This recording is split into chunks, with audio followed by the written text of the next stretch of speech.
nama saya Dewi Ramadhani dari kelas 02 pagi semester 4 Fakultas Hukum Universitas Slamet Riyadi Surakarta. Di sini saya akan menjelaskan materi hukum acara perdata, yaitu alat bukti dalam hukum perdata.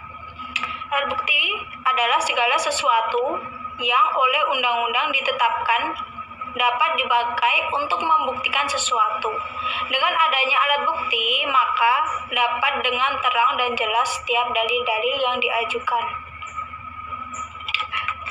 Berdasarkan pasal 1886 KUH Perdata, ada 5 alat bukti dalam perkara perdata di Indonesia, yaitu yang pertama alat bukti surat, yang kedua alat bukti saksi, yang ketiga alat bukti persangkaan, yang keempat alat bukti pengakuan, yang kelima alat bukti sumpah. Yang pertama yaitu alat bukti surat atau tertulis. Terdapat dalam pasal 1867 KUH Perdata. Dalam peradilan perkara perdata, alat bukti surat merupakan alat bukti yang penting dan paling utama.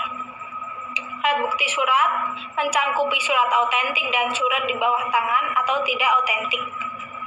Surat autentik berdasarkan pasal 1867 KUH Perdata, yaitu suatu akta yang dibuat dan dibentuk yang ditentukan undang-undang oleh atau di hadapan pegawai-pegawai umum yang berkuasa untuk di tempat di mana akta itu dibuat.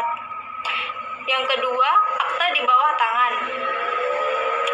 Berdasarkan pasal 1874 KUH Perdata, tulisan di bawah tangan adalah akta-akta yang ditandatangani di bawah tangan surat-surat, register-register, urusan rumah tangga, dan lain-lain.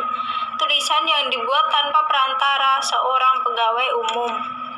Yang kedua, alat bukti saksi. Saksi adalah seseorang yang melihat, mengalami, dan atau mendengar sendiri kejadian atau peristiwa hukum yang diperkarakan. Dalam peradilan perdata dikenal dengan istilah unus testis nullus testis, yang artinya satu saksi bukanlah saksi. Seorang saksi saja tanpa alat bukti lain tidak dapat dipercaya, sehingga minimal yang diajukan 2 orang saksi dan alat bukti lainnya. Terdapat dalam pasal 1805 KUH Perdata. Adapun saksi yang tidak dapat diajukan didengar keterangannya di persidangan, yaitu yang pertama, keluarga sedarah menurut garis lurus. Yang kedua, suami atau istri salah satu pihak meskipun telah bercerai. Yang ketiga, anak-anak yang belum cakap hukum. Yang keempat, orang gila yang walau kadang-kadang ingatannya terang. Ketiga, alat bukti persangkaan atau vermeden. Menurut pasal 1915 KUH Perdata menyebutkan persangkaan ialah kesimpulan yang diambil oleh ketentuan undang-undang atau oleh hakim tentang sesuatu kejadian yang dikenal, dengan mana dapat diketahui adanya sesuatu kejadian yang tidak dikenal. Ada 2 macam persangkaan. Yang pertama, persangkaan menurut undang-undang. Dalam pasal 1916 KUH Perdata ialah persangkaan yang berdasarkan suatu kekuatan khusus undang-undang dihubungkan dengan perbuatan atau peristiwa tertentu. Yang kedua, persangkaan yang tidak berdasarkan undang-undang. Peraturan tentang persangkaan hakim terdapat dalam pasal 1922 KUH Perdata. Persangkaan yang tidak berdasarkan undang-undang sendiri diserahkan kepada pertimbangan dan kewaspadaan hakim, yang dapat hal ini tidak boleh diperhatikan persangkaan-persangkaan yang lain. Yang keempat, alat bukti pengakuan.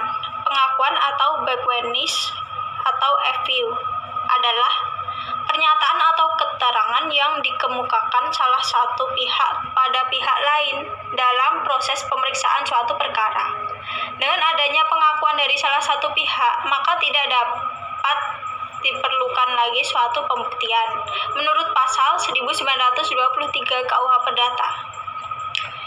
Berdasarkan pasal 1925 KUA Perdata disebutkan bahwa pengakuan yang diberikan di hadapan hakim merupakan suatu alat bukti yang sempurna terhadap orang yang telah memberikannya, baik sendiri maupun dengan perantara seseorang yang diberi kuasa khusus untuk itu. Dalam pasal 1927 KUA Perdata yang berbunyi sesuatu pengakuan lisan yang diberikan di luar sidang pengadilan tidak dapat digunakan untuk pembuktian, kecuali dalam hal pembuktian dengan saksi-saksi yang diizinkan. Yang kelima, alat bukti sumpah. Pengertian sumpah seperti apa yang tercantum dalam pasal 1929 KUA Perdata, yaitu suatu pernyataan hikmat yang dikemukakan secara sungguh-sungguh dengan menyebutkan nama Tuhan Yang Maha Esa sesuai dengan keyakinan yang memberikan sumpah.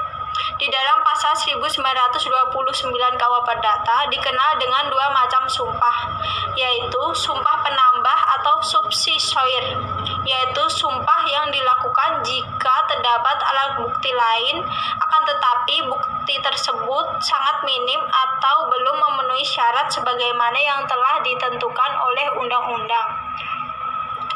Contohnya, sumpah yang dilakukan terhadap alat bukti surat yang tidak memenuhi syarat sebagai alat bukti, sehingga sumpah di sini berperan untuk melegalisasi alat bukti tersebut. Yang kedua, sumpah pemutus atau desosair, yaitu sumpah yang oleh pihak satu diperintahkan kepada pihak lain untuk menggantungkan putusannya perkara padanya, dilakukannya karena tidak ada alat bukti sama sekali. Demikian materi yang telah saya sampaikan. Terima kasih telah menonton video saya.